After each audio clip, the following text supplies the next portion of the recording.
St. John Ambulance. Siku ya leo tunaposherehekea siku ya Mashujaa, boma langu, nyumba yangu, mimi ni shujaa. Nitampisha mwenzangu Katana ili aweze kupatia kutuka. Na shukrani za dhati sana mwenzangu. Mheshimiwa Rais, basi karibu tena kwenye kipindi hiki cha pili cha gwaride ambayo tunatamatisha magwaride yetu siku ya leo ikiwa inaongozwa na skauti Guides pamoja na St. John's Ambulance. Mbele yako Mheshimiwa Rais ni bendi ya mseto ambayo inajumuisha ACK Kwale na AIC Tanagane. Vyo hivi ni speciali vya watoto Mheshimiwa Rais. Chini ya himaya yake Master Ismail Omar ambaye watatuletea gwaride hili. Bendi, tuendelee.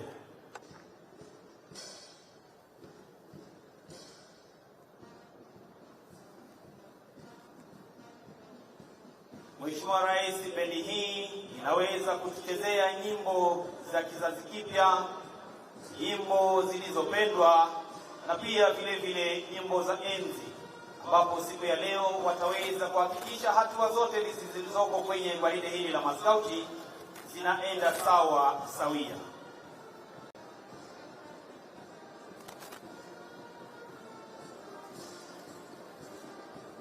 Bendi hii Mheshimiwa Rais, mkurugenzi mkuu wa muziki anajulikana kama Dom Alex Gereza. Drum major siku ya leo Mheshimiwa Rais akiwa ni mwanadada mdogo kabisa Hope Sonia. Skauti Mheshimiwa Rais waliweza kuhudumiwa hapa nchini Kenya miaka ya awali, na ikiwa wewe ndiye baba mlezi wao, wako na skauti mkuu Jacob Kaimenyi, pia vile vile kamishna mkuu Bwana Victor Radido, wakiweza kuhakikisha kwamba skauti basi inaendelea nchini Kenya na wako katika vitengo tofauti tofauti.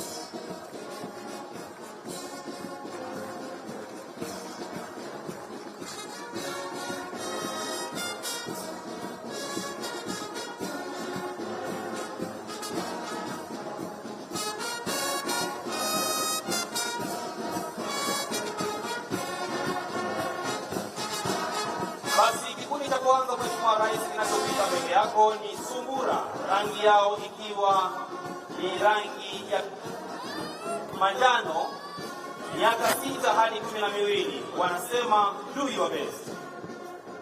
Kikundi kinachofuata ikiwa ni chipukizi, rangi ya kijani kibichi, miaka 12 hadi 15, wakisema be prepared. Vile vile kikundi cha wanadada hicho ikiwa bado ni chipukizi Mheshimiwa Rais,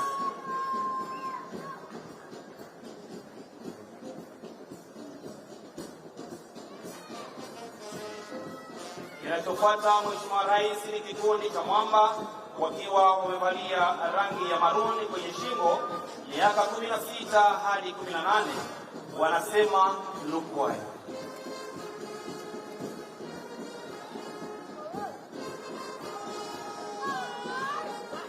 Skauti Mheshimiwa Rais humu nchini imeweza kuwasaidia vijana wengi sana kuwa na nidhamu wanapokuwa shuleni, hata pia vile vile wanapokuwa nyumbani. Kikundi kinachotamatisha skauti ya wa kike na wa kiume Mheshimiwa Rais kinajulikana kama Jasiri, rangi yao ikiwa ni rangi ya chungwa, miaka 19 hadi 26, wanasema service ndio mwito wao.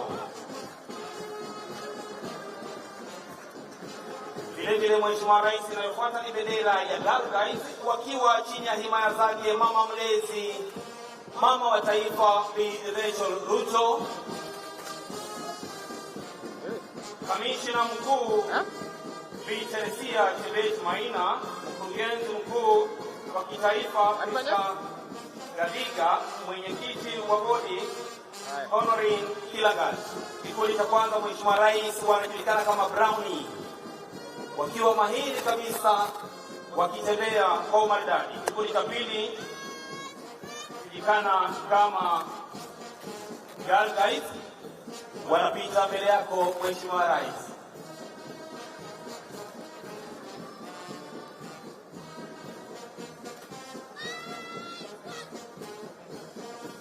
wanaopita mbele hivi sasa, Mheshimiwa Rais, ni kikundi cha wanadada ambacho kinajulikana kama Galgai, wakiwa wamevalia blue wakisema upright.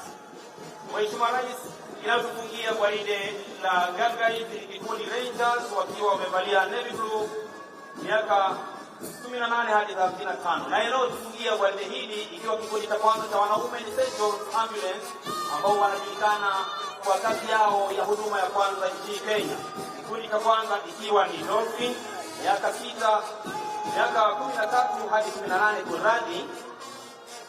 Vile wanadada hao wakiweza kufunga kikundi hicho, na cha mwisho Mheshimiwa Rais ikiwa ni above 18 wakijulikana kama adults.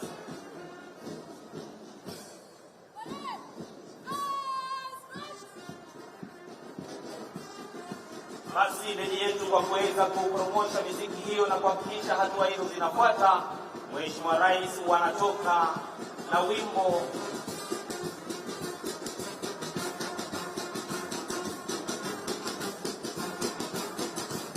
tuwape makofi jameni wanaskauti wetu wanapoaga kiwanja hiki na tunapofunga tamasha za gwaride.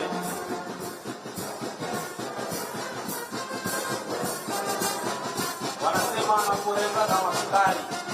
Basi niomba Mheshimiwa Rais tuweze kukaribisha mkuu wa kikosi chetu cha State Functions kwa Mike Kitonga aweze kuendelea na ratiba inayofuata. Karibu. Asante sana kakana. Natuambie maskauti makofi tafadhali. Kwa heshima kuu naomba nataka kutuwe watumizi wote kwa maombi. Maombi yanaongozwa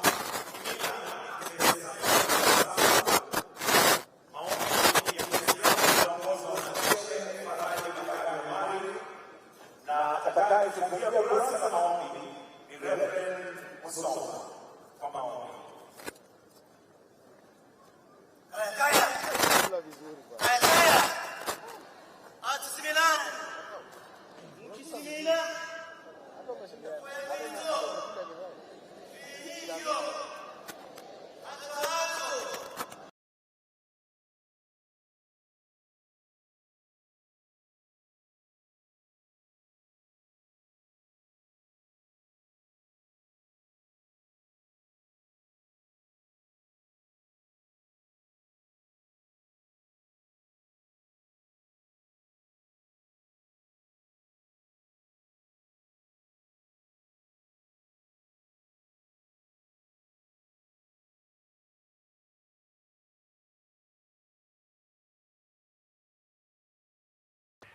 magulunguzwa kuma kuchitanga chite similani.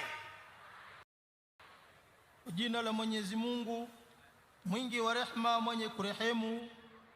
Tunakushukuru Mwenyezi Mungu kwa kutupa sikukuu hii ya mashujaa wetu wa nchi yetu tukufu ya Kenya. Tukuomba Mwenyezi Mungu utubariki, utuzidishie kheri, baraka na amani yako Mwenyezi Mungu. Tukushukuru kwa kutupa mafanikio mema katika elimu, afya na mengi tuliyoweza kufanikiwa katika nchi yetu ya Kenya. Twamuombea rais wetu Mheshimiwa Dr. William Samoei Ruto maisha marefu, afya njema, azidi kutuongoza Kenya hii tupate mafanikio na maendeleo zaidi. Kwa kuomba Mwenyezi Mungu uwajalie viongozi wetu wote na wananchi sote tuzidi kupendana, tuwe na umoja, ushirikiano, amani na maendeleo zaidi. Rehma na amani ziwashukie mitume wako wote. Amin, amin, amin. Let us pray. Heavenly Father, on this Mashujaa Day, we come before you with hearts full of gratitude. We thank you for the heroes who have paved the way for our freedom and progress. Almighty God, on this Mashujaa Day, we lift before you His Excellency, the President of the Republic of Kenya, Dr. William Ruto. We thank you for his leadership and the responsibilities he carries. Grant him wisdom and discernment in every decision he makes. Bless all our leaders in national and county government. Lord, help us to foster unity among our communities, embracing our diversity as our strength. Gracious God, grant us the strength and the courage that our heroes exhibited in their fight for justice and equality.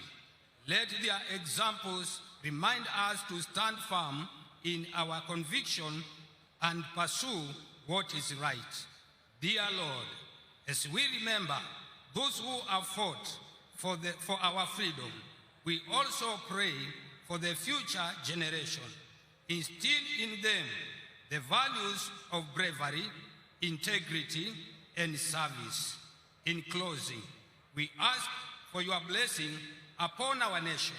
Bless us economically, socially, numerically, and spiritually.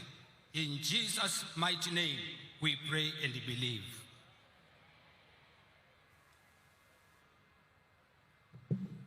Mheshimiwa Rais Daktari William Samoei Ruto, Rais wa Jamhuri ya Kenya na Amiri Jeshi Mkuu wa Majeshi ya Ulinzi, Mheshimiwa Mama wa Taifa, Mama Rachel Ruto, Mheshimiwa Profesa Abraham Kithure Kindiki, Mkuu wa Mawaziri Mheshimiwa Musalia Mudavadi, Mheshimiwa Spika wa Bunge la Kitaifa na Bunge la Seneti, Mkuu wa Sheria, Gavana wa eneo gatuzi la Kwale na viongozi wote mbalimbali, mabalozi na maafisa wakuu wa kidiplomasia, wananchi wapendwa, mashujaa kutoka pembe zote za nchi yetu ya Kenya. Na Mheshimiwa Rais, naomba aombe mashujaa wasimame ili tuwapongeze. Mashujaa, hebu tusimame tuwapongeze tafadhali mashujaa ambao tunasherekea siku ya leo. Asanteni, mnaweza mkaketi mabibi na mabwana.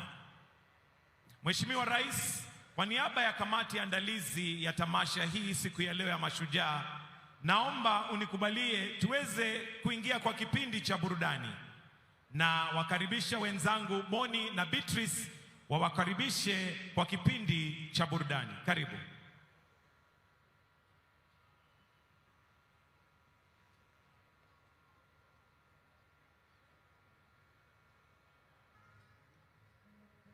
One, two, one, two.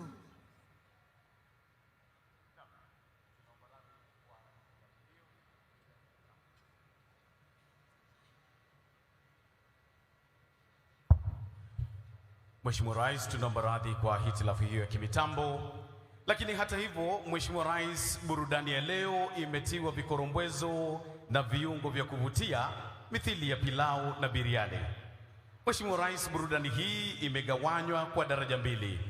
Daraja ya kwanza itashuhudia wanafunzi takriban 520 kutoka shule mbalimbali za msingi gatuzini humu, wakiongozwa na Janet Langat kutoka Wizara ya Elimu, waelekezi wakiwa ni Eric Amuhaya, Faith Mbote, Hezekiah Ogira na Salim Umar.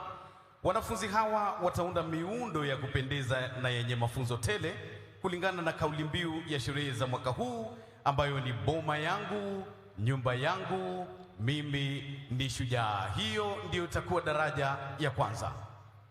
Daraja ya pili, Mheshimiwa Rais, ni burudani mseto.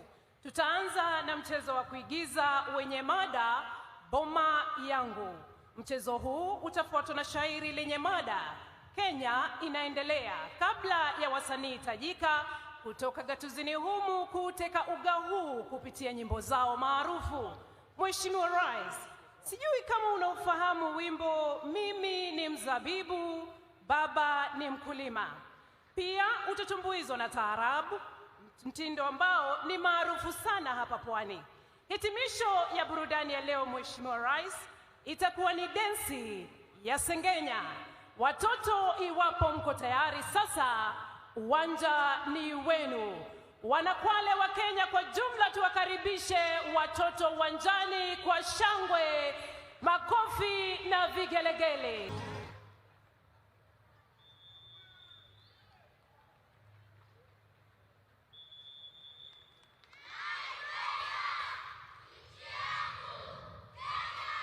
Ramani ya nchi yetu Kenya wanaonesha uzalendo wao na shukurani kwa wanajeshi kwa kuilinda. Tuwape makofi mazuri watoto wetu.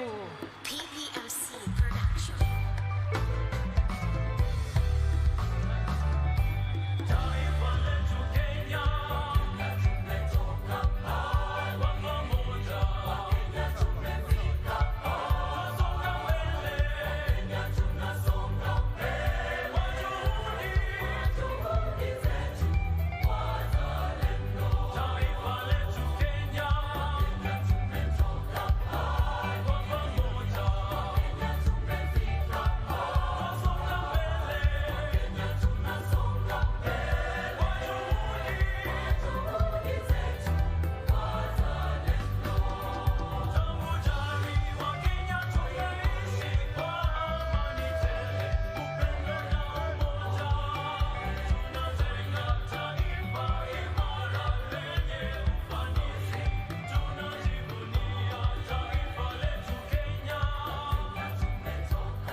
Tazama muundo wa nyumba ya kitamaduni, Mheshimiwa Rais, mlango ukiwa karibu na jukwaa lako kutukumbusha historia yetu. Wapi makofi kwa watoto?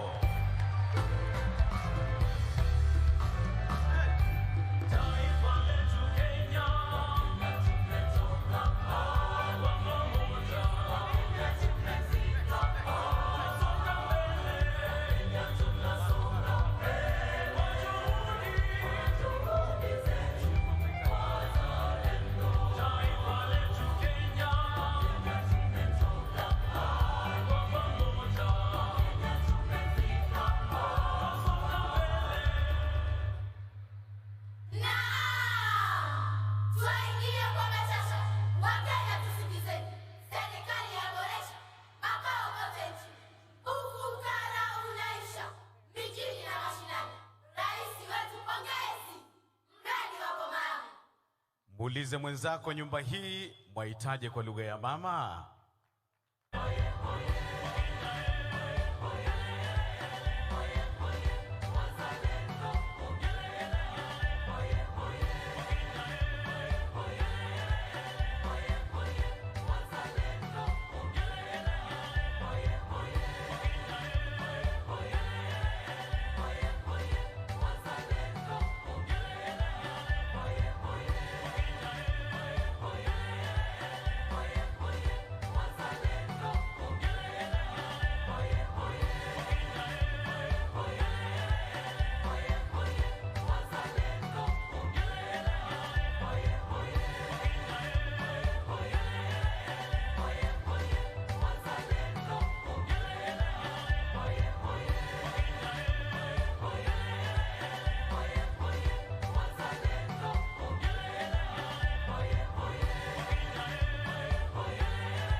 Boma yangu nyumba nzuri wanapongeza juhudi za serikali kwenye mradi wa nyumba za bei nafuu kwa Wakenya wote. Tuwape makofi mazuri tena wanafunzi wetu tafadhali.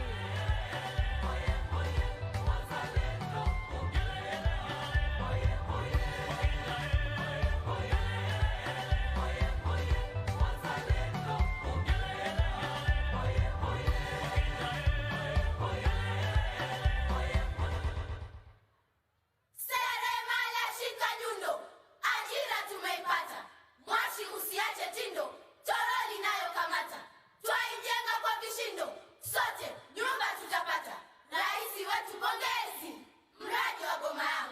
Mheshimiwa Rais, hawa ni ishara ya wale wanaopata kazi katika mradi wa nyumba za bei nafuu. Hivi punde watajenga ghorofa papa hapa.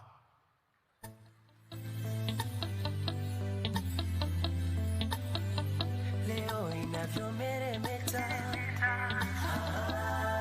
Kenya yetu inavyometameta, Kenya yetu inavyomeremeta, Kenya ndo nyumbani kwetu, upendo na amani, amani ndo mila yetu, najivunia naipenda Kenya yetu, milele daima nitaitunza Kenya yetu, heshima kwa walotupigania Kenya, leo twaishi kwa furaha, mashujaa tunaojivunia, ona sasa Kenya uhuru tunao, Kenya inameremeta, Kenya yetu, Kenya inameremeta, Kenya inameremeta, Kenya yetu, Kenya inameremeta, Kenya inameremeta, Kenya yetu, Kenya inameremeta, Kenya inameremeta, Kenya yetu, Kenya inameremeta, Kenya inameremeta, Kenya yetu, Kenya inameremeta, Kenya inameremeta, Kenya yetu, Kenya inameremeta, Kenya inameremeta, Kenya yetu, Kenya inameremeta, Kenya inameremeta, Kenya.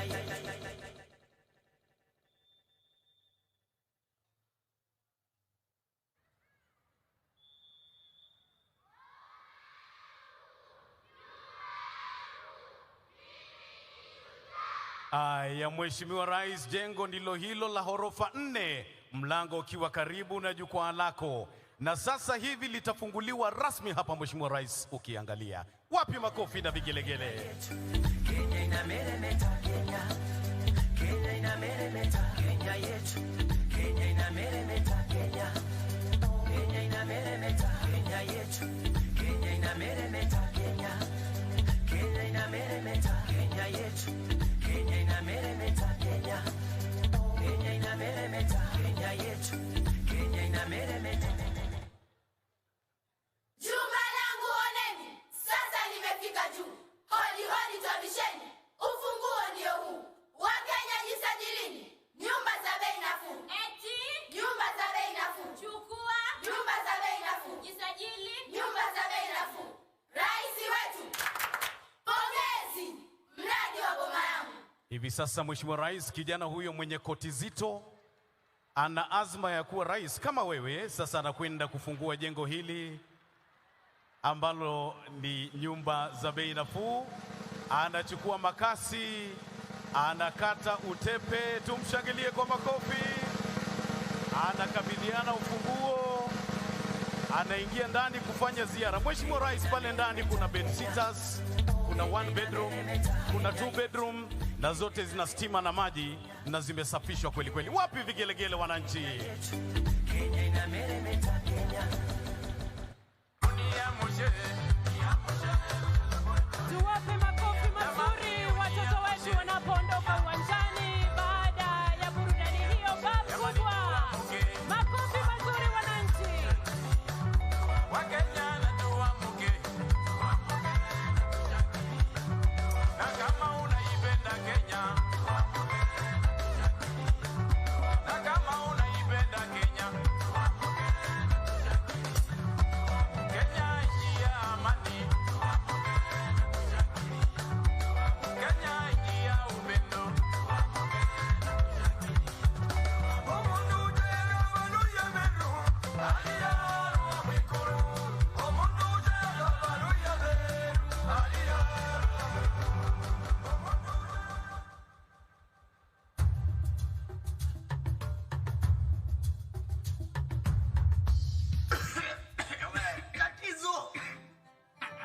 Tatizo! Una nini? Mama. Huyu tatizo si akapiki huko nje, atatuwa na moshi humu ndani sisi. Mama, uniform zangu zanuka moshi kila siku nacheka huko shule. Sasa mama nikapike wapi na nje kuonyesha? Nyinyi nani? Wataka umwenzenu akapike wapi na mwaona haswa nje kuonyesha? niliwaambia, mwambieni baba yenu ajenge nyumba kubwa. Yani nyinyi binadamu hamna shukurani kabisa. Wenzenu huko nje hawana hata makao. Nyinyi mko hapa mnalalamika, nyumba ni ndogo, nyumba ya vuja. Hebu nioneni huruma bwana. Kwanza paondokeni hapa. Alafu we mama yake, huu ni mwezi wa 6. Mimi keki hunipi. Kazi ni kuchochea watoto tu hapa. Yani kwenye kinyumba hiki kupika humu, kulala humu, watoto tunao humu, tena bado wataka nikupe keki. Sasa nasemaje? Sikupi. Wazee wenzangu, na wauliza, je, huu ni ungwana? Ungwana wewe kujisajili e-Citizen boma yangu? Basi mimi najisajili niokoe familia yangu. Fanya hivyo basi. Ndege wako na mahali pa kuenda jioni, wanyama wa porini jua likitua pangoni, samaki wa majini wana makao baharini, wako mpangoni. Na kuna Mkenya hana nyumba mahali, na zile ziko hawezi kumudu bei ghali, analilia serikali, ategemea serikali. Anzeni kujenga, watoto wetu wasikose mahali pa kwenda. Chukua mawe na simiti, weka kwa mabega. Tunajenga.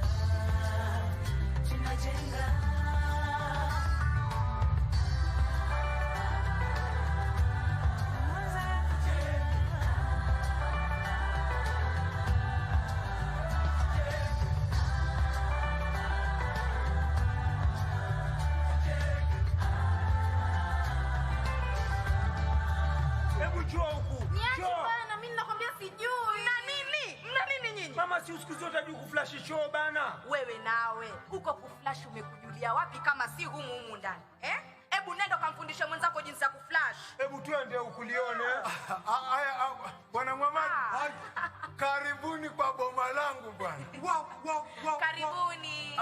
Mamaki, hawa watoto wako wapi? Mbona kumenyamaza sana? Kila mtu amelala chumbani kwake. Hili jumba hili kama ni hoteli zile za wazungu bwana. Wewe wasema hoteli? Huku nako kuna maji ya moto na ya baridi.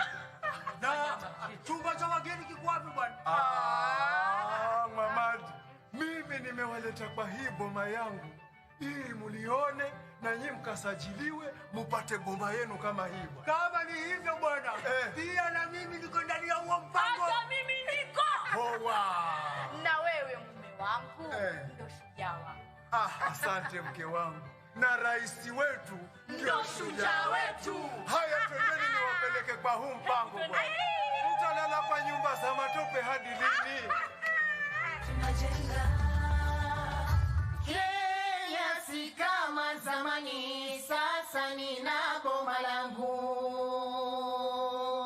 Pongezi kwake rais kuleta mradi huu. Hizi nyumba sio ghali, bei zake si za juu. Hata asiye na mali ameipata nafuu.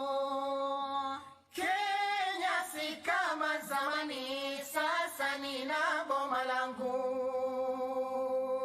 Kenya sasa ni tajika kwa yake maendeleo. Wakenya twafarijika, kimepanda chetu cheo. Maboma yetu hakika yamekuwa ya kileo. Kenya si kama zamani, sasa nina boma langu. Kenya si kama zamani, nchi yetu inapaa. Ajira tumezibuni, tumeipunguza njaa. Mafundi wa mjengoni nao pia mashujaa. Kenya si kama zamani, sasa nina boma langu. Ajira zimepanuka, mambo sasa yako shwari.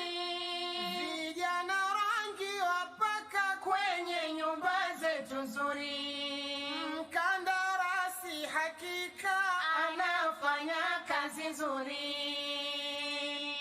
Kenya si kama zamani, sasa nina boma langu. Tusiwasifu kwa nini Wadau na mashirika wote walokaa chini, mradi kwetu kufika. Kenya ni hame kwa nini? Na mambo yamenyoka.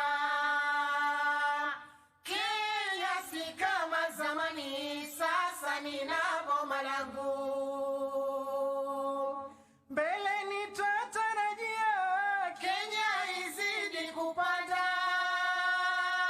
Kila mwenye familia hatoishi kwenye banda.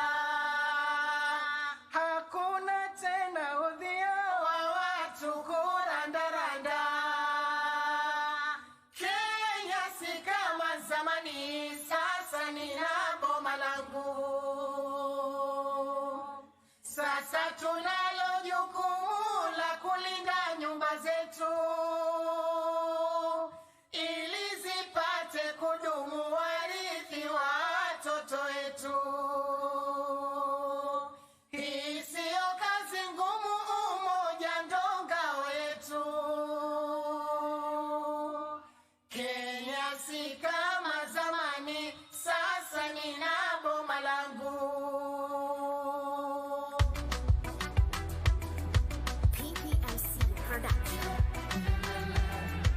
Bendera yetu inapepea dira kwa uzalendo na amani, mashallah.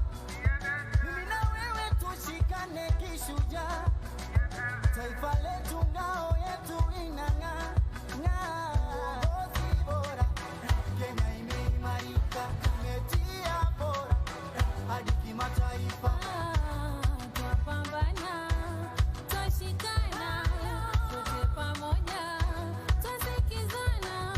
Katika tumeimarika, cheza mziki burudika, tumebarikiwa.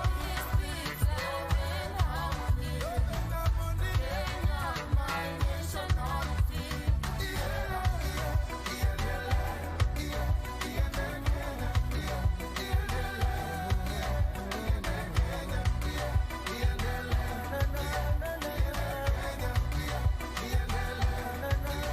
Kaskazini, kusini, mashariki, Kenya ndiyo nyumbani. Meniheshimisha, siwezi pokea lawama. Amani, upendo, umoja na mengi maendeleo, tumeimarika, sijisikii jangwani. Areka shenzi ya bire maalu wazigononde. Kenya ni nchi iliyo yangu kwa maana zilale. Alume huo, ache hoya. Alume huo, ache hoya.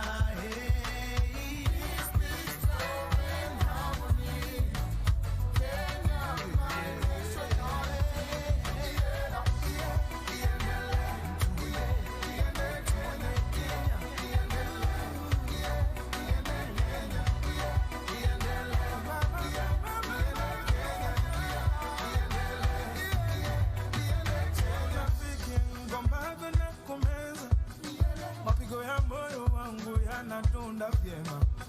Riziki anipayo Mungu naipokea Kenya. Niukimbie milaka ya kweo Mkenya. Usagaleni osini witenge Kenya. Umwenga ba mwengani ya umwenga. Usagaleni osini witenge Kenya. Oh Kenya, my Kenya. Kenya, my national team.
Ukitaka kusimama ucheze, simama, usiogope.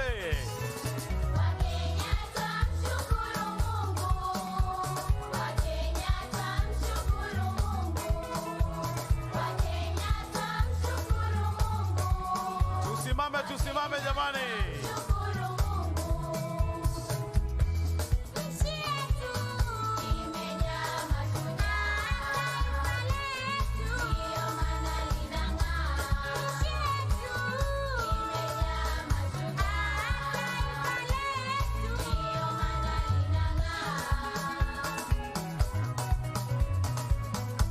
Wakenya wote tusimame, tujiunge na Mheshimiwa Rais kucheza wimbo huu. Tusimame sote kila mahali.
Kasi moto, dakala na, mino,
Tuwapongeze kwa makofi tafadhali.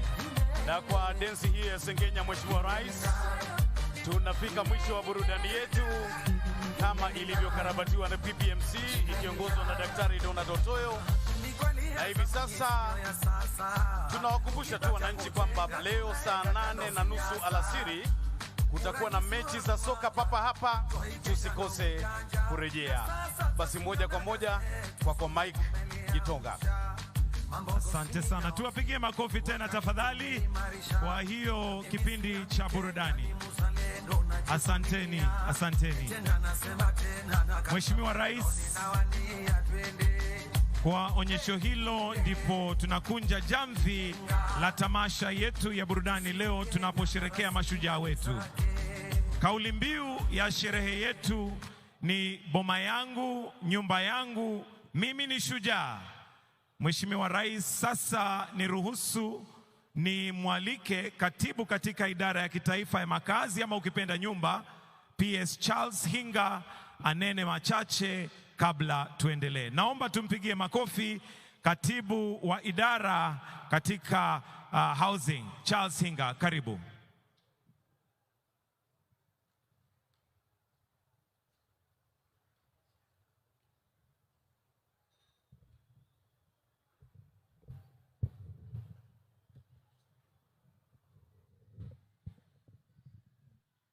Your Excellency, the President of the Republic of Kenya, Cabinet Secretaries here present, distinguished guests, God is good. Your Excellency, we're going to have a short session where we are going to witness the handing over of a check to Juakali artisans from Kibra worth 720 million shillings. So allow me to invite the contractor, Mr. Samit Gelot, and the chairman of the Kibra Juakali Association, Karl Aura, to come. And with your permission, Your Excellency, I'll request that you come so that you can hand over the check to the Juakali artisans. Karibu.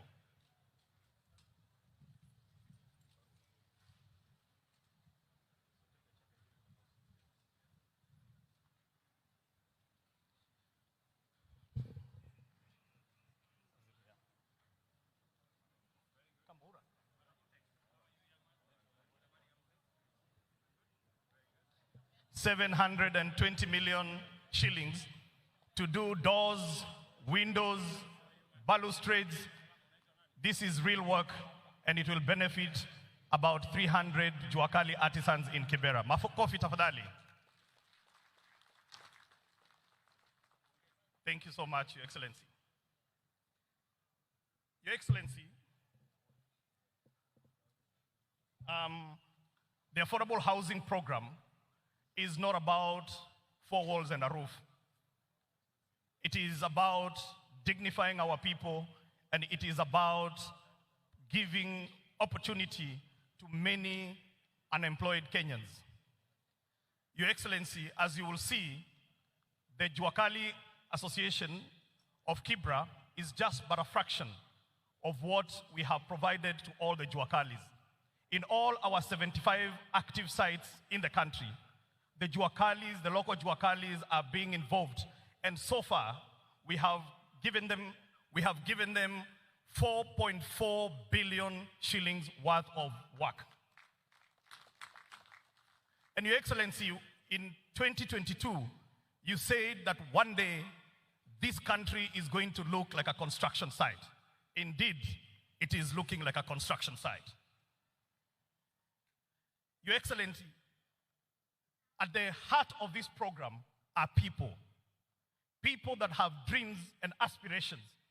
And by the mere fact that we share the umbilical cord of being called Kenyans, they deserve the dignity that some of us have. And that is why, Your Excellency, I would like to invite Stanley here, a young man from Kibra. He is the chairperson of the what is called SEC. This is the organization that is organizing the communities so that they can be able to get these houses. Stanley, come for a few minutes and share your story.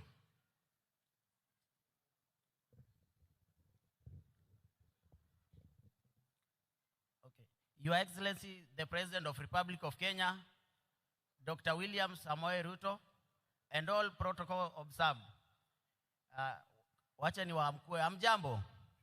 Kwa majina naitwa Stanley, nikiwakilisha Jua Kali vijijini. Na bado mimi ndio mwenyekiti wa Settlement Executive Committee ya Soweto area. Yangu ni kupongeza Bwana Rais kwanza kwa ile jukumu ulichukua ya kuja kutuinua maisha yetu kutoka chini mpaka kutaka kutupandisha maisha ya juu. Your Excellency, nakuambia kwetu mtaa wa mabanda tumeishi kuteseka, tumeishi kuishi nyumba duni ambazo hazijafika standard zenye zinaweza ishi na binadamu. Kwanza nikitaka kukuambia Your Excellency, pale kwetu mtaa imekuwa ni changamoto sana. Wakati unasikia wiu kwako utafikiria ni ambulance inakuja mtaa, lakini hiyo ni zimamoto. Your Excellency, imekuja kutusaidia kuzima mtaa wetu wa mabanda. Tukikaa dakika 2 tunaomba Mungu mvua inyeshe, ni baraka ndiyo kinyesha. Lakini kwetu Your Excellency, mvua ikinyesha ni chanzo za shida zetu kubwa. Tunabebwa na mafuriko, maji inaingia, tunatega na besheni kwa nyumba. Tunaishi maisha yenye ni ya kufinyika, ya kuhangaika na kuteseka kila mara Your Excellency. Lakini kwa hii mradi ya boma yangu na hii affordable yenye umetuletea Your Excellency, nyumba zetu huko tunaona mtaa zimeamka na tunatarajia tunakaa nyumba mzuri yenye iko na stima, iko na maji, iko na shower na hata kitchen iko kando. Mheshimiwa Rais, ukiangalia kwetu pia Your Excellency, nataka kueleza nyumba yetu venye iko. Unapata nyumba ni moja, baba na mama wako hapo, kitchen ndio hiyo hapo. Yenye imetofautisha kitchen ni curtain imepita tu katikati. Watoto uko nao, hapo ndio wanachezea tu kwa nyumba. For real Your Excellency, imefika mahali unapata kwetu mtaa unapata mtoto wa miaka 10 huwezi mfunza kitu kuhusu maneno na sex kwa sababu zimechezewa hapo ndani, zimeonekania hapo ndani. Haina dignity Islam Your Excellency. Na ndiposa nimekuja kukupongeza kwa hiyo mradi yenye umetuletea huko, na hata hii Jua Kali yenye umetuletea ambapo imeshikilia uchumi wetu ya huko Soweto sana, hasa huko vijijini. Watu wameajiriwa, watu wamepata ajira, na si ajira kupata mshahara peke yake Your Excellency. Hao watu wanawekeza kidogo kidogo ndiposa pia wafikishe ile percentage ya wapate na wamiliki nyumba. Si kujenga nyumba pekee, mbali hata watajenga na wamiliki. Hiyo ndio Rais nimefurahia kutushikanisha hapa, na nikasema ikiwa ni hivi Your Excellency umeanza hivi na imekubalika Kenya mzima, tushikilie, maana wewe ni mtetezi wa wanyonge, wewe ni mtetezi wa mahasla, na hivyo yote watu wote wa kijiji wanasema hakika wewe ni shujaa wetu. Shukran.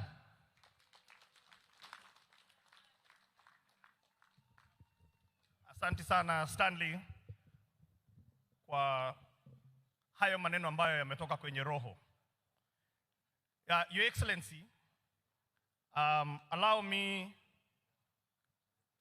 to inform you that 2 days ago, the African Union for Housing Finance held its 40th anniversary in Tanzania, in Zanzibar, along with the International Secondary Mortgage Market Association. During these awards, Kenya was awarded the Country Housing Program of the Year 2024 edition to recognize its comprehensive affordable housing program that delivers decent, dignified, sustainable, and affordable homes while creating jobs across the housing value chain and ultimately driving the economy. Your Excellency, this trophy was given by Shelter Afrique, and the Managing Director of Shelter Afrique, Mr. Habib Tiano, is here to present this award that was presented to Kenya 2 nights ago. Habib, karibu.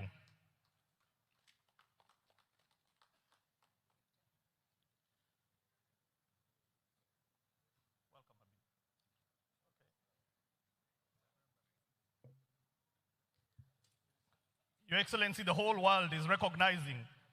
Others are talking about affordable housing. You are implementing affordable housing.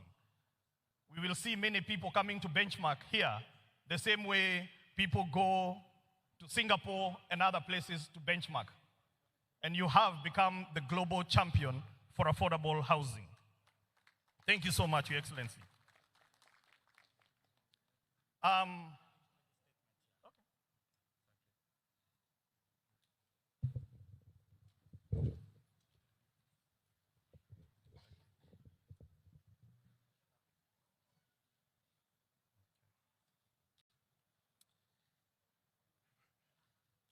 Your Excellency, on this Heroes' Day, we honor the courage, resilience, and determination of the Kenyan people, the true heroes who continue to shape the nation's future. Happy Mashujaa Day.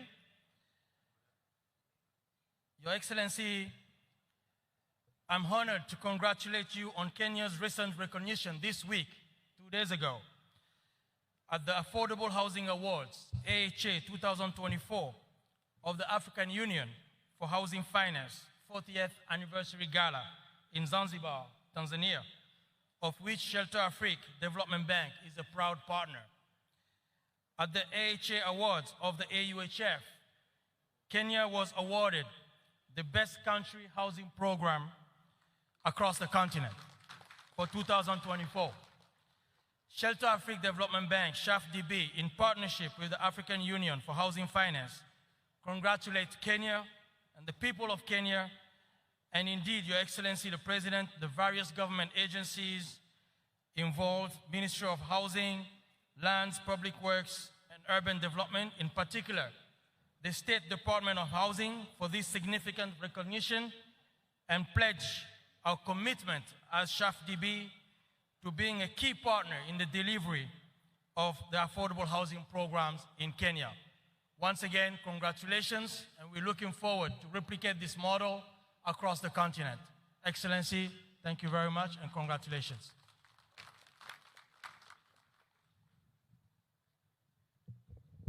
Thank you, MD Habib.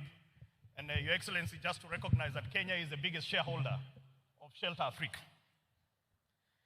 Your Excellency, allow me, before I take my seat, to recognize 60 student leaders that came to Kwale from all over the country. And on Friday, Your Excellency, we were able to unveil the new design for student accommodation, which we shall be rolling out in all our universities, TVET colleges, and our KMTC. Thank you so much, the students, for coming today. Last, Your Excellency, allow me to introduce a group called Wadaglis, who are going to give us a number, Wataanguka na Nyumba. Karibuni.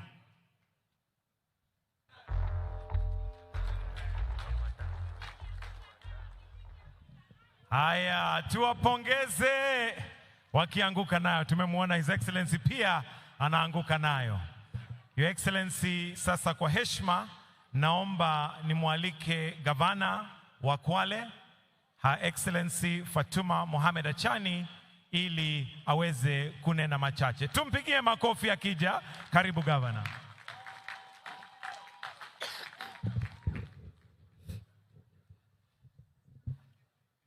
Your Excellency, the President of the Republic of Kenya, Daktari William Samoei Ruto, Her Excellency, Mama wa Taifa Bi Rachel Ruto, mawaziri, fellow governors, itifiki zote nikizitambua, mabibi na mabwana, assalamu alaikum.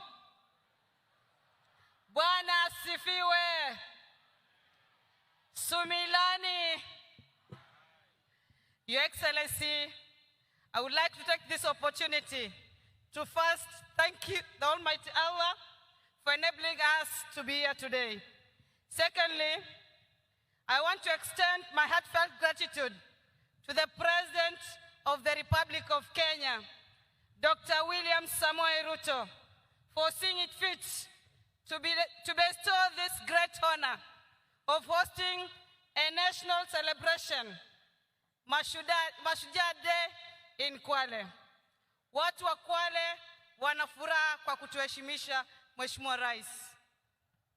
Your Excellency, allow me to congratulate the heroes and heroines of our country. Your Excellency, Kwale pia haijaachwa nyuma kwa mambo ya boma yangu. We have donated 50 acres of land for the affordable housing program. And tunakushukuru, Your Excellency, uliweza kutuanzishia the first site in Kwale, ambayo completion date ni December 2015. 2025. Your Excellency, the entire program imeleta employment opportunities to our people. The Juakali sector is thriving. Mheshimiwa Rais, nitakuwa mpungufu wa fadhila iwapo sitataja ufadhili ambao umeufanya wa kukamilisha stadium hii leo ambayo tumekaa. Pokea shukrani nyingi kutoka kwa Wakwale. Lakini pia tunashukuru kwa muda mfupi kwa zile barabara ambazo pia zimeweza kuboreshwa ndani ya municipality ya Kwale na vile vile pia Diani. Your Excellency, tunashukuru kwa muda mfupi tumeweza kupata main state lodge ndani ya jimbo hili. Your Excellency, tunataka tushukuru pia for the partnership in a number of projects within the county. Ya kwanza ikiwemo project ya KIPES ambayo iko Mwananyamala na stimulus market program ambayo tayari ulianzisha pale Diani na hivi karibuni ile ya Kinango na Lungalunga nayo pia itaweza kuanza. Your Excellency, this week I hosted my fellow female governors in Kwale. Tukafungua oncology center hapa Kwale Hospital. This being a month ya celebrate ama ya create awareness kwa mambo ya kansa, ningewauliza tu wa Kenya wote tuweze kupitia katika vituo vya afya, tuweze kujua hali yetu kwa mambo ya saratani, kwa sababu early detection saves lives. Your Excellency, women empowerment and youth empowerment is dear to me. Under my leadership, Your Excellency, nimeweza kuunganisha vijana na kina mama wakaweza kuunda kampuni, na in the last financial year tumeweza kuunda kampuni 200 na zaidi ya kampuni 30 ziliweza kupata tenda za county government na national government. Asante sana, Your Excellency. Your Excellency, county governments imeweza kuachieve kwa mambo mengi including water through construction of small and medium dams. Kutengeneza pia mambo ya micro irrigation, improvement of different sectors. Your Excellency, Kwale is a proof that devolution is working. Kwale County boasts of its stunning coastal landscape, pristine whitey sandy beaches, wildlife, and it's also rich cultural and heritage of its people, making it top choice for both domestic and international tourists. Your Excellency, last Friday, Kwale County received, Diani was voted Africa's leading beach destination 2024. And not only leading beach destination, our hotels including Baobab Beach Resort, Diamond Leisure Lodge, Swahili Beach Hotel, Leopard Beach Hotel, and Chale Island won in various categories in Africa. As we continue to make significant progress in matters infrastructure, governance, and economic growth, I'm confident that Kwale County will thrive as a place where business, tourism, and community flourish. Your Excellency, I made a pledge to the people of Kwale that I will serve them diligently. To date, Your Excellency, nimeendelea kuwafanyia wakaazi wa Kwale kazi bila ya ubaguzi, na tunasema ni tolwa. na nina imani hawatoachana na achani. As I conclude, Your Excellency, the people of Kwale wameniuliza nikushukuru sana kwa kutuma Mheshimiwa Waziri Chirchir akaja akatembelea barabara ya Kinango, na kazi nzuri imeendelea pale barabara ya Kinango, na tunategemea, we are very hopeful that in the next 18 months the road will be fully tarmacked. Your Excellency, as we gather today to celebrate our Mashujaa, allow me to extend a warm and hearty welcome to all our esteemed guests, dignitaries, and fellow Kenyans to our beautiful county of Kwale. Kindly explore and enjoy all that Kwale has to offer. This is Destination Kwale. Karibuni sana Kwale. Happy Mashujaa Day to all. Thank you very much.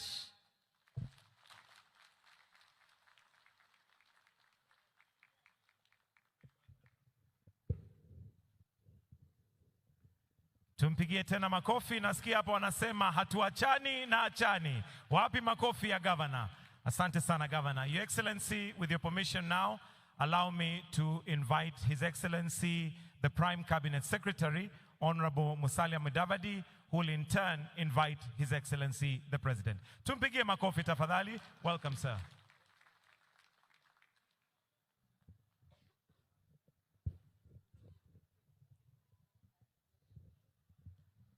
Mheshimiwa Rais wa Jamhuri ya Kenya, Honorable William Samoei Ruto, First Lady wetu, Mama Rachel Ruto, Deputy President Muteule, Professor Kithure Kindiki, mawaziri wenzangu, magavana, na pia nitambue Speaker wa bunge letu la kitaifa Moses Wetangula na Speaker wa Seneti Amazon Kingi, MCAs wote, viongozi wa tabaka mbalimbali ambao wako hapa, mashujaa wote wa taifa letu, hoye! Hoye! Kwale hoye! Sijasikia. Kwale hoye! Asante sana. Mheshimiwa Rais, kwa kifupi sana ningependa tu kusema kwamba Kenya ni nchi ya ajabu. Kenya is truly an amazing country. Kuna vitengo mbalimbali vya kiserikali ama taasisi mbalimbali. Kuna executive ambayo unaongoza, kuna judiciary ambaye ni mahakama, pia kuna legislature ambayo inaongozwa na speakers wetu na wakuu wa majority ambao wako hapa. Na hawa wote, kusema ukweli, hizi institutions zetu zote zimeonyesha kwamba demokrasia ni kitu cha muhimu, na wamepata changamoto nyingi, lakini kupitia kwa sheria ya kitaifa na kulingana na katiba yetu tumedhibitisha kwamba hivi vitengo ama hizi taasisi zinafanya kazi. Kwa hivyo leo tuko hapa kuonyesha kwamba Kenya itazidi kudumisha demokrasia na kuhakikisha kwamba tunatii sheria na tunafuata mambo yote kulingana na katiba yetu. Kwa hivyo bila kupoteza wakati, ningependa sasa kuwarai Wakenya wote, haswa wale wako hapa Kwale, tuinuke na tumkaribishe Rais wa Jamhuri ya Kenya kwa shangwe na vigelegele ili awe na nafasi ya kutubia. 1, 2, 3. Mheshimiwa Rais, asante. Asanteni sana, tafadhali tunaweza kuketi chini. Thank you very much.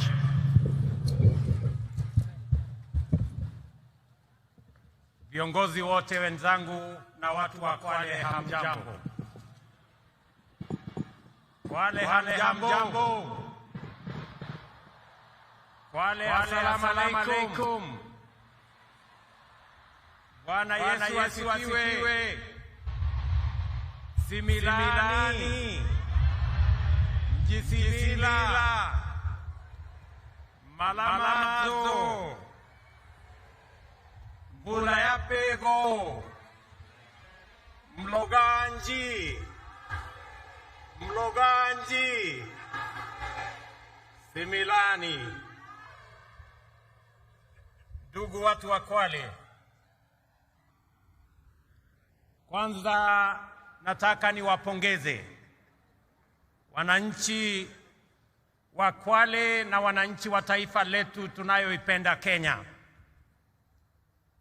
kwa kutukaribisha katika sherehe hii ya Mashujaa 2024 hapa Kwale. Nataka nimpongeze viongozi wote waliofika hapa. Nataka niwapongeze pia viongozi wote wa Kwale hii wakiongozwa na Mama Governor Fatuma Achani.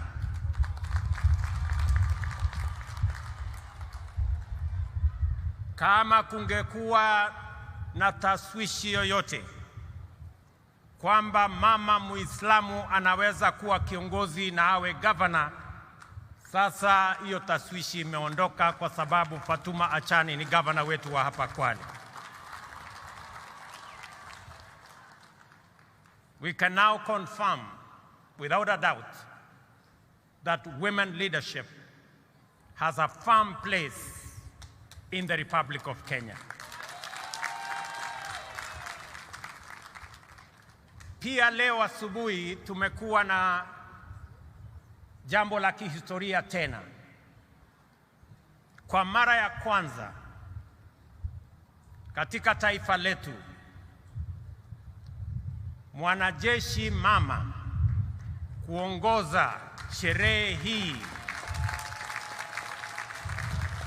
Luteni Kanali Faith Mwangandi, huyo mama hapo, mpigie makofi jameni.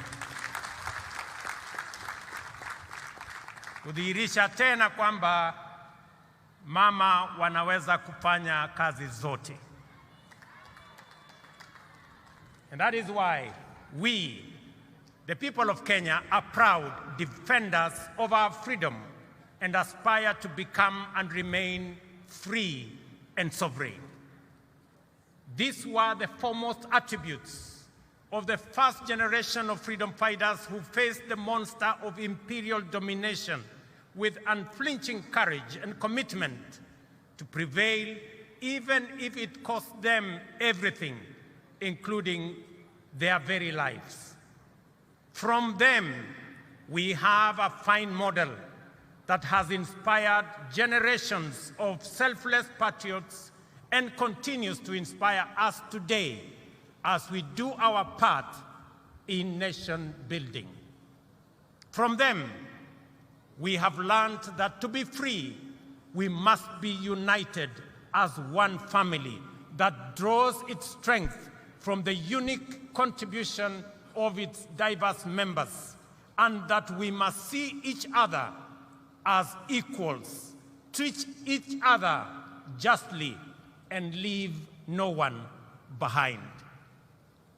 We, the people of Kenya, know that just like our ancestors, we have what it takes, including the values, principles, and commitments that define Mashujaa, to break free of oppression, humiliation, poverty, and indignity. We know this because for our nation to be free, brave men and women, young and old, from every community and every region struggled with exemplary determination until Kenya was free. We know this because everywhere you go in Kenya, the echoes of heroism, histories of sacrifice, and legacies of historic struggle by ordinary people who achieved extraordinarily endure to date.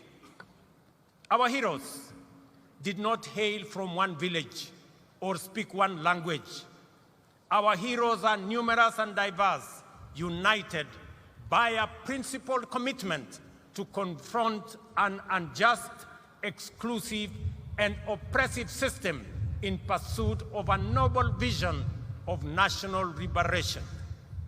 This unity of purpose motivated the icon of courage, Mekatilili wa Mwenza, and her generation of champions from every part of Kenya to resist colonialism, as well as Ronald Ngala and his fellow freedom fighters who advocated independence and decentralized government, which was an early fashion of devolution.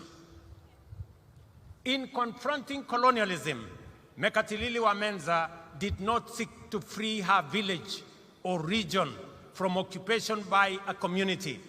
Instead, she resisted the structures and institutions of a system of exploitation and tyranny in the knowledge that defeating it would free a whole nation.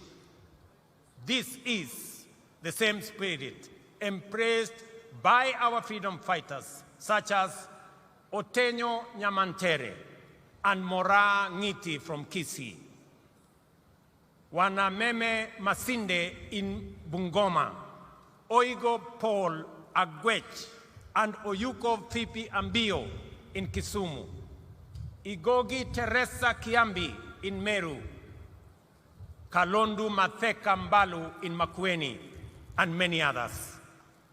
The great lesson that has been passed down to us from their era and which we must faithfully transmit clearly and boldly to the future generations is that every citizen of Kenya is a full and equal member of our political community, entitled to make a contribution to nation building and with an inalienable right to a full, just, and fair share of all the benefits that accrue from our development.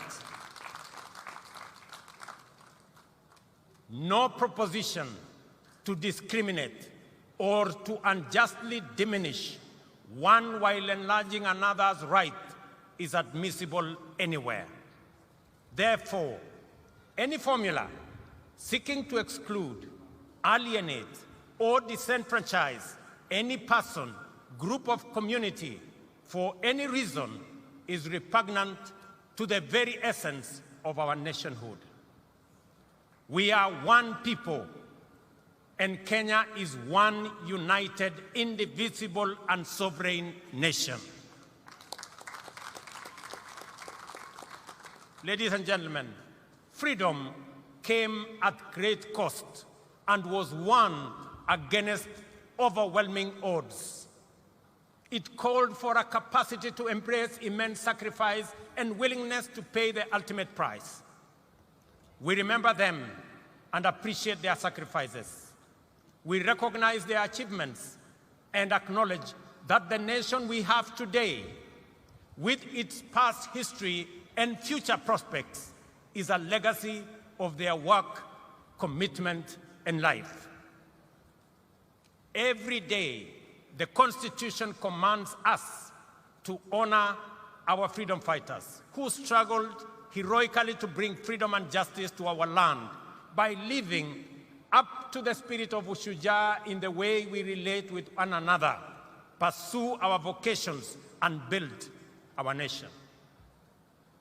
Article 10 of the Constitution shows us how to be Mashujaa in our own way, day by day, every day. The freedom fighters were inspired by enduring universal principles and values which have transcended generations and live with us today. Unity, sharing, integrity, courage, determination, and patriotism are our sources of strength in the face of difficulty, risk, and danger. The struggle for freedom is the overwhelming and everlasting mission of humanity, because in freedom lies the opportunity to achieve peace and democracy, health and wealth, justice and dignity, equality and inclusion, as well as unity in the pursuit of prosperity individually and collectively. Freedom is the key that opens the door to sustainable progress in every sector. That is why today we are a modern, competitive economy and a devolved democratic society. Our freedom has allowed us the space to grow and perfect our nationhood, sustaining the spirit of freedom to evolve from the monopoly of liberation movement into a dynamic, pluralistic society where competition makes us stronger.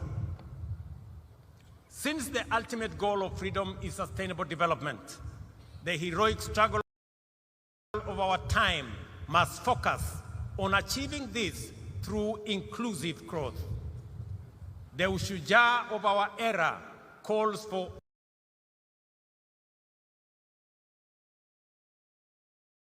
urgent mobilization. The dedication we bring to these tasks will determine how well we uphold the legacy of Mekadilili, Wamenza, and other freedom fighters. This fact is abundantly clear to us. The persistent unemployment, severe poverty, increasing inequality, and general growth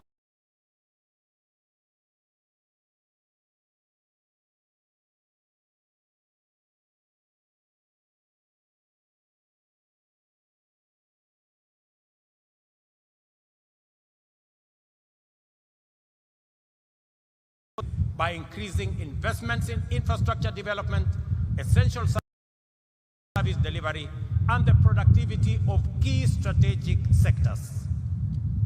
The bottom-up economic transformation agenda is Kenya's economic freedom charter, which mobilizes unprecedented levels of investment into the most impactful sectors in providing essential public services inclusively and affordably, multiplying incomes and creating millions of new, good jobs for our many well-educated and highly skilled young people.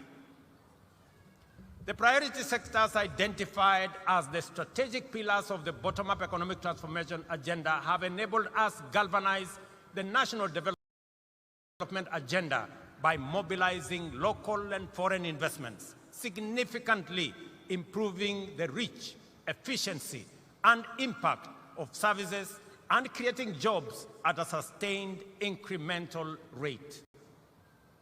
We are driving agricultural transformation through major interventions across all value chains, including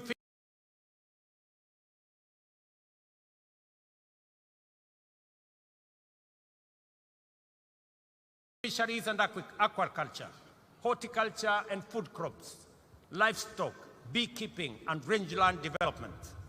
Investments are being made to boost production and supply of quality inputs, provide extension services, reduce post-harvest losses, and maximize returns for producers. These efforts are aimed to increase economies of scale through aggregation, agro-processing, value addition, and exports. Let me announce to farmers across Kenya that we have just concluded the process of procuring the next consignments of fertilizer and assure them that the fertilizer that we have will continue to retail at 2,500 as we committed ourselves. Whether it is tea, whether it is coffee, whether it is maize, whether it is wheat, whether it is sugarcane, we will make sure that prices of fertilizer are universal, because we have seen its impact on matters food productivity in Kenya and the lowering of the cost of living as a result of reduction of food prices because of enhanced supply. Citizens, in the digital economy, we have invested in developing digital and ICT hubs in all wards and expanding last-mile fiber connectivity across the country, reaching areas previously considered remote and underserved. I must congratulate members of parliament across Kenya for being partners with us in this effort. And I want to encourage all our members of parliament to front-load and to prioritize the construction of ICT hubs across Kenya so that we can give digital opportunities for our young people, because these efforts have enabled young digital creators, entrepreneurs, and workers to access opportunities not just locally, but also globally. We have also supported our mama mboga, the boda operators, small-scale traders, construction workers, and others working in the informal and the hustler economy by investing in financial inclusion through accessible loans, capacity building, and regulatory reforms to facilitate their growth. I want to commend the banking industry for extending, just last week, an additional 150 billion in loans and loan facilities to micro, small, and medium enterprises to complement our efforts in making sure that we attend to the people lower in the category.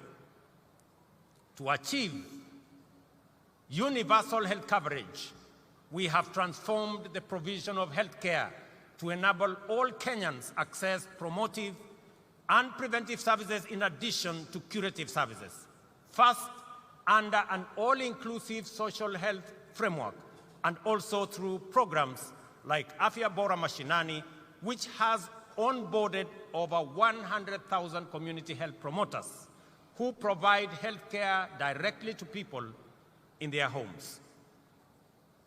Ladies and gentlemen, today marks the conclusion of Boma Yangu Week, launched last Monday to celebrate the achievement of our affordable housing program. Throughout the week, we showcased significant progress in advancing this ambitious agenda, which aims to transform lives and livelihoods by providing affordable, decent homes for millions of Kenyans. On this Mashujaa Day, we recognize key initiatives such as the Kenya Urban Resilience Project, the Kenya Informal Settlements Improvement Project, and the National Climate Resilience Program, otherwise known as Climate Works.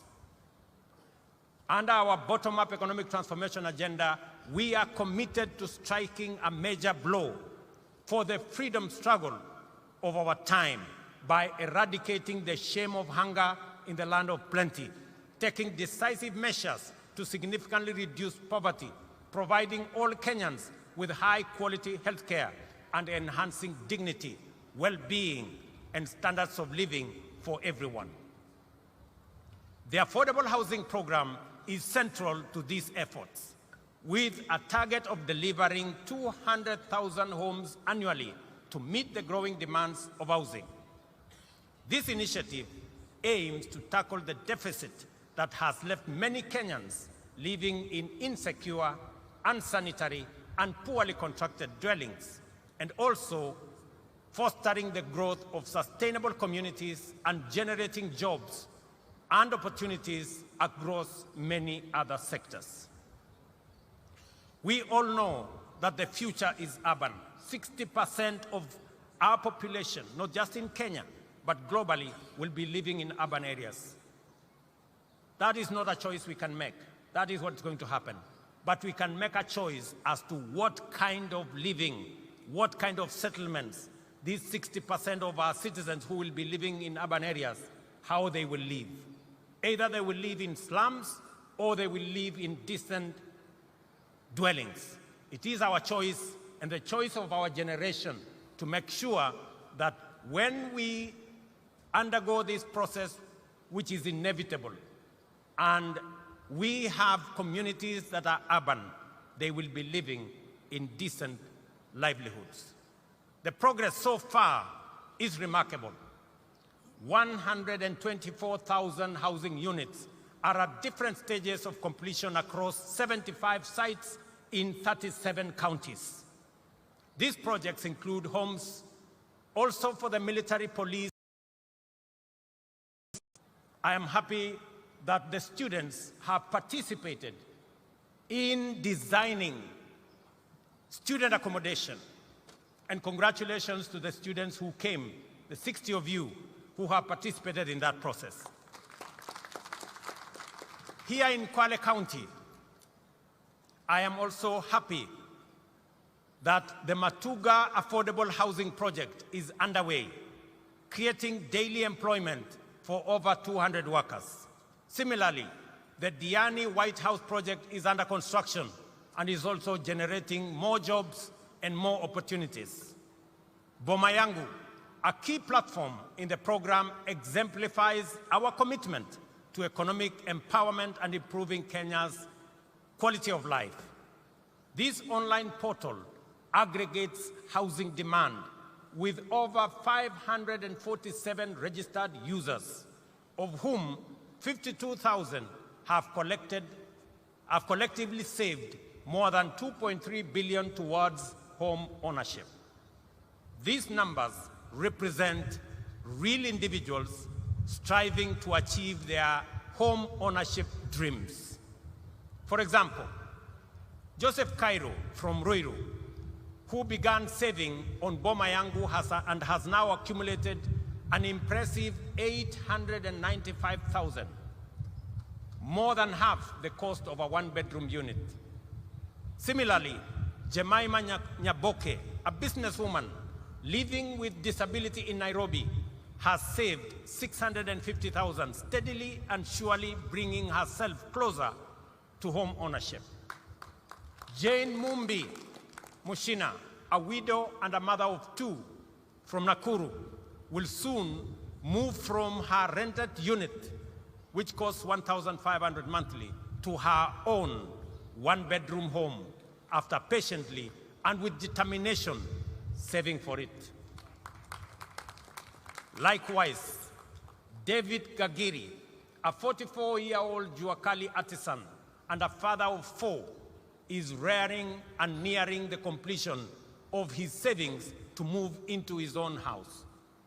These stories illustrate how the affordable housing program is empowering ordinary citizens, affirming their dignity and opening pathways for financial independence.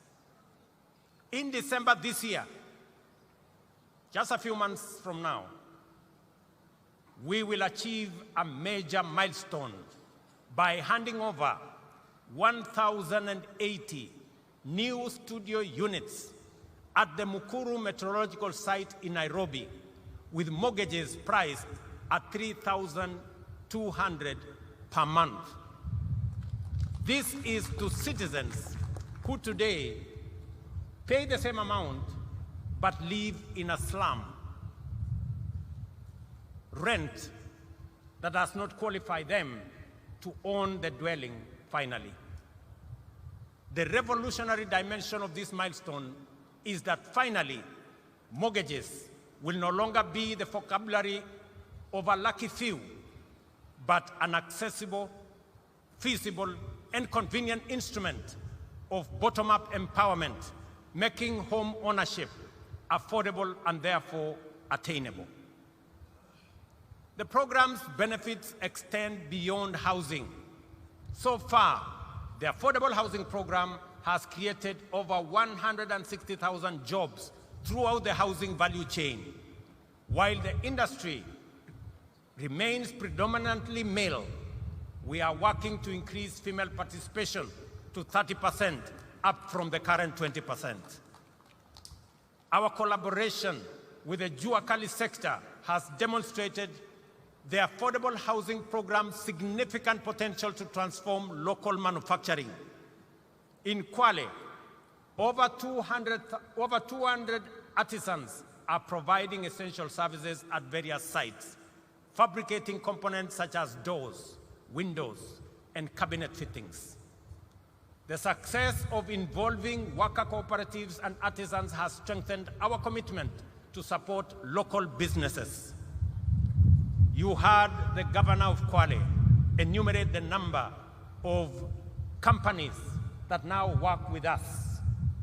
To facilitate this further, the government has allocated Kenya shillings 4.4 billion specifically for payments to MSMEs supplying goods and services under this program. I was especially proud to witness the signing of the 720 million subcontract awarded to Soweto High-Rise Fabricators and Woodworkers Association in Kibra, just the event that you saw us here this morning. This partnership will greatly enhance the business prospects of these Juakali associations, now recognized as bona fide affordable housing program suppliers.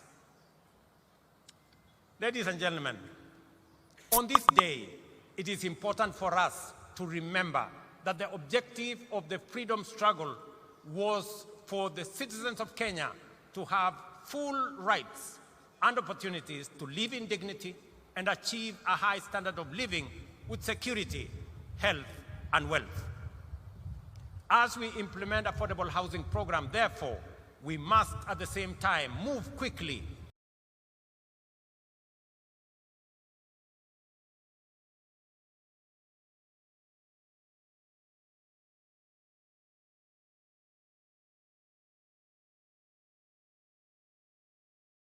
to complement it with initiatives that promote health and well-being,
getting behind us.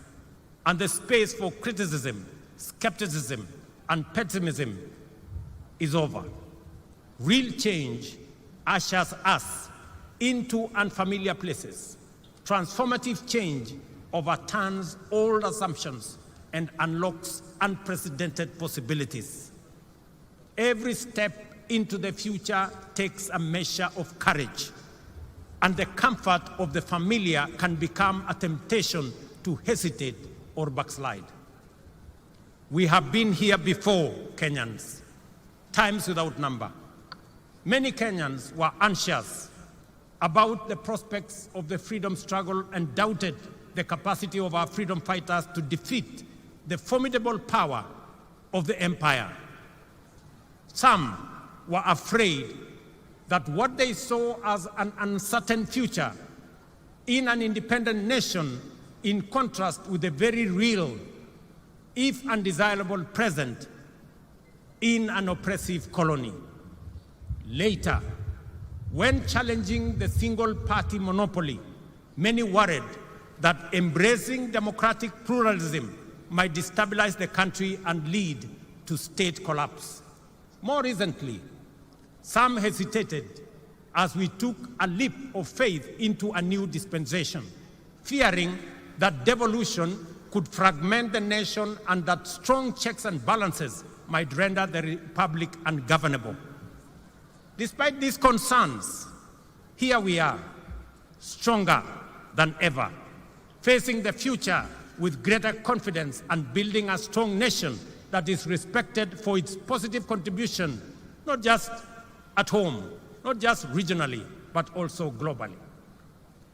Independence, multi-party democracy, and our progressive constitution have made Kenya stronger, enabling our country to move forward and upwards, even in the midst of unprecedented challenges.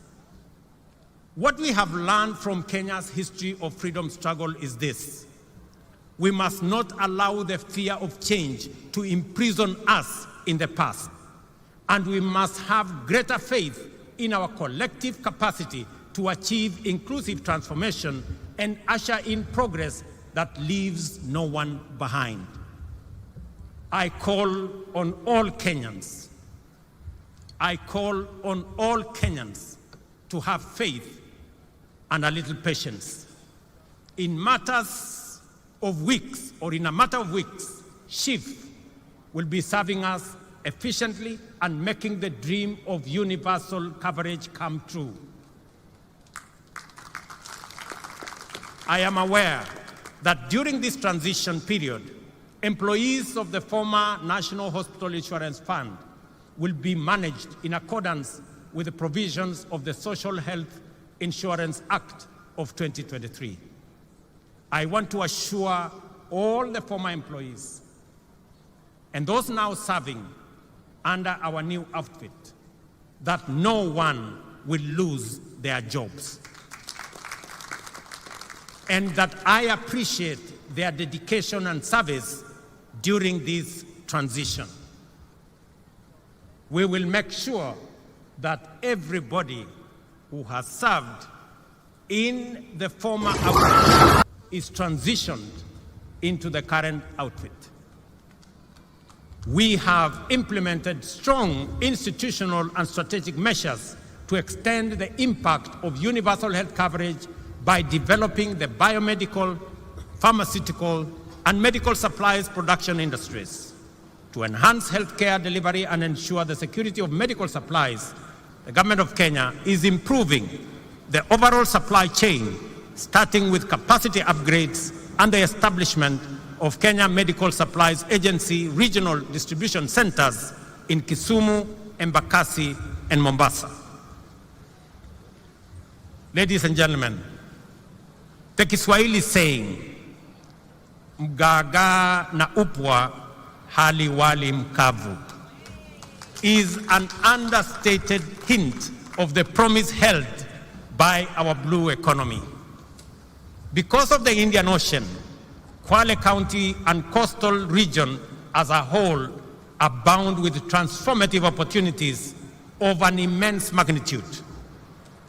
At present, the blue economy contributes 20 billion to the economy annually and is expected to increase to over 80 billion in 5 years.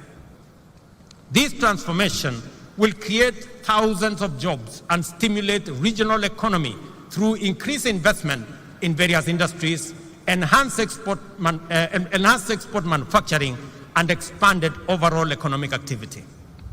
To begin with, we are investing Kenya shillings 2.7 billion in the construction of fish landing sites and markets equipped with cold storage facilities across the country, with 1.2 billion allocated specifically to the coast region. Additionally, we are releasing 1.7 billion in grants to support 612 fishing cooperatives and groups in the region. I must commend the Ministry of Mining and Blue Economy for an excellent job that they are undertaking. The Shimoni Port, Kenya's first dedicated fish port, is now 82% complete.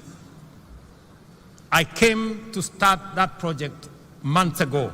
I'm very happy with the progress that is made. Once finished, it will boost the fishing industry by increasing the handling capacity by 50,000 metric tons of fish annually, thereby promoting value addition for both domestic and export market.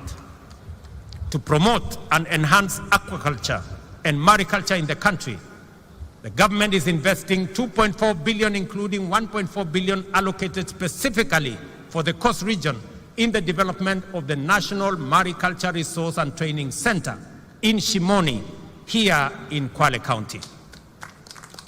This center will serve as a catalyst for the growth of productive and profitable mariculture. It will function as a marine fish seed breeding and multiplication center, facilitate research and innovation in mariculture, and offer training for fish farmers and students.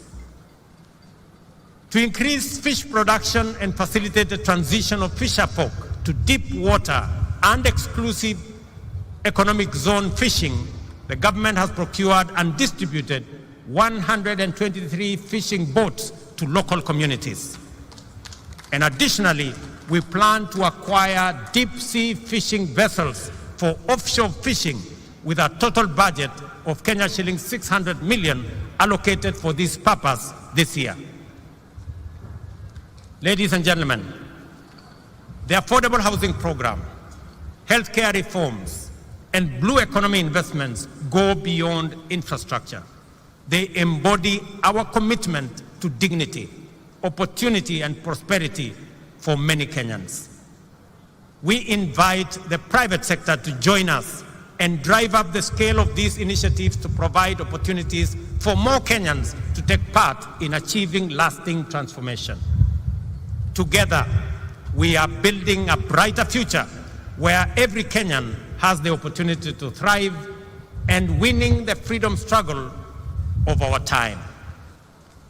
Let us remember the example of our first Mashujaa and be inspired by their values, achievements, and legacy. Let us do our part to promote national cohesion and inclusion and to combat division, tribalism, and exclusion. Let us remember that without unity, our freedom and our future would be under threat. Together, we are unstoppable in pursuit of our aspirations and immovable in the face of any challenge. By embodying, championing, and defending our national values and principles of governance every day, we will be able to live up to the monumental legacy of Mekatilili Wamenza and other heroic men and women who blazed the trail for the patriots who followed and built a nation that present and future generations will be proud of. I am encouraged by the bravery, diligence, and loyalty with which Kenyans of all walks of life undertake their profession and social tasks, fighting crime and terrorism, defending the nation's territorial integrity, treating the sick, feeding the nation, teaching our children, and serving the needs of underprivileged citizens. To you all, I convey the gratitude and appreciation of all Kenyans. It is in these things that heroism lies. The fact that we must do them every day doesn't make them any less heroic or extraordinary. Ushujaa is doing ordinary things in extraordinary ways. Therefore, whatever our vocation, let us apply ourselves with zeal, because that is how great nations are built. Ladies and gentlemen, watu wa Kwale, ndugu zangu watu wa Kenya, nimefurahi sana kuwa kati yenu katika sherehe hii ya muhimu, sote tukiungana na tukihakikisha kwamba kazi ya kila mtu isidharauliwe na mwingine. Wale wote mnaochangia katika sehemu zote, yule unayesukuma pale wheelbarrow ili tuweze kujenga affordable housing, yule unayepiga randa ndio tuweze kuwa na milango na madirisha na mambo mengine ambayo yatatusaidia kuwa na manyumba ya sawasawa. Walimu pale shuleni, mnapojitolea kufundisha watoto wetu. Wakulima shambani wanaofanya bidii ndio tupate chakula. Askari wetu ambao wanasimamia usalama wa taifa letu la Kenya. Wafanyabiashara wetu ambao wanafanya bidii wakiamka mapema. Nyinyi wote ni mashujaa wa taifa letu la Kenya kwa zile majukumu mnayofanya. Nataka niwaeleze ndugu zangu wa Kenya ya kwamba nchi hii tutaijenga na mikono yetu na nguvu yetu na bidii yetu, kwa sababu nchi hii haiwezi kujengwa na wageni, haiwezi kujengwa na wengine. Hii ndio nchi Mungu ametupatia, na ni jukumu la kila mmoja wetu, mahali popote ulipo, uotoe mchango wako kwa uzalendo, kwa kujitolea, kwa bidii. Na mimi nataka niwahakikishia kwamba tutafaulu kama nchi ya Kenya tukifanya hivyo, tukiwa tumeungana pamoja. Mwisho kabisa, nikiwa hapa Pwani, tumekuwa na jambo ama donda sugu la mambo ya ardhi. Nataka niwatangazie ya kwamba tayari tuko na pesa shilingi bilioni 1.5 ya kuanza ile program ya absentee landlords na kusaidia wananchi ambao wanaishi katika mashamba ambayo sio yao, tuweze kuwasaidia wawache kuwa maskota, wawe wenyeji, kwa sababu tutaungana na wale ambao mashamba haya ni yao, tuweze kununua, ndio tuweze kusonga mbele pamoja. Na mimi nataka niulize magavana wetu pamoja na wabunge na wale wengine wote, tuungane katika safari hiyo, ndio tuweze kukomboa watu wetu kutoka mambo ya uskota. Asanteni sana watu wa Kwale, asanteni sana ndugu wa Kenya. Thank you very much. God bless you all, and God bless our great country that we love, Kenya. Asanteni sana na Mungu awabariki.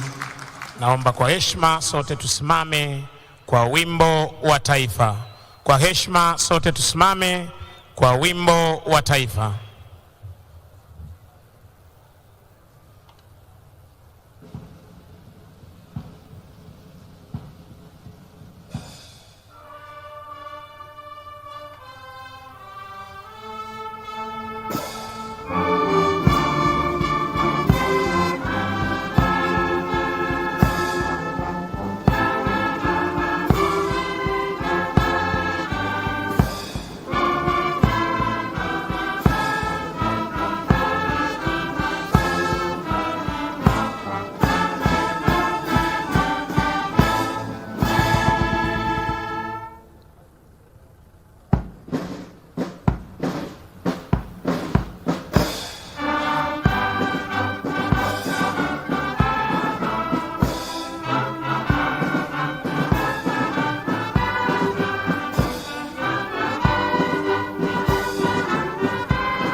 Mheshimiwa Rais, niombe kwa heshima tuweze kusubiri tupewe itifaki ya kufumukana mahali hapa. Nitaomba kuomba sasa kuwaelekeza viongozi kutulia kwenye jukwaa rasmi ili tuweze kuelekezwa. Nitaomba sote sasa tuwe watulivu ili tuweze kumpisha msafara wa Mheshimiwa Daktari William Ruto, Rais wa Jamhuri ya Kenya na Amiri Jeshi Mkuu wa Majeshi ya Ulinzi, Mama Taifa Mama Rachel, wakisindikishwa na Mkuu wa Majeshi ya Ulinzi. Nitaomba sasa msafara wa Mheshimiwa Rais kuweza kuletwa, tukimshukuru kwa kushiriki nasi siku ya leo katika sherehe ya Mashujaa hapa kwenye eneo gatuzi la Kwale. Asante sana Mheshimiwa Rais, wewe ni shujaa. Tutatulia tuweze kuelekezwa kwa taratibu.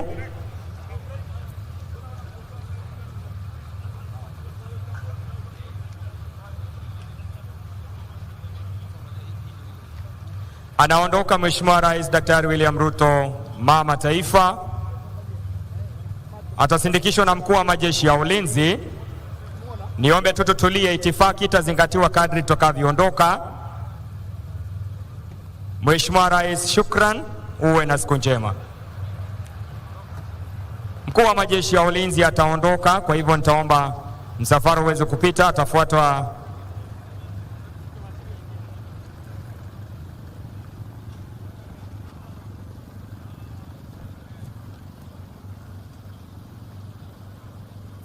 msafara wa mkuu wa majeshi ya ulinzi.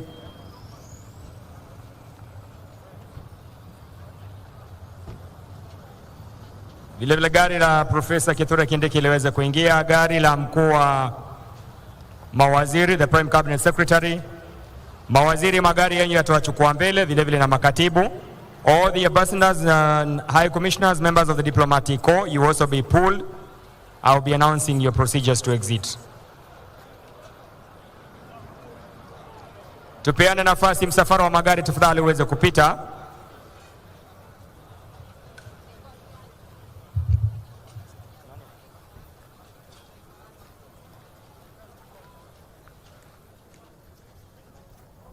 Mheshimiwa Musalia Mudavadi, mkuu wa mawaziri, shukran anapoondoka. Taomba msafara wa gari la Profesa Kithure Kindiki vile vile uweze kuingia.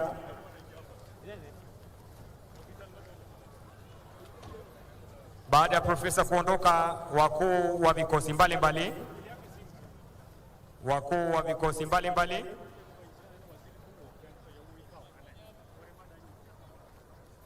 anaondoka sasa spika wa bunge letu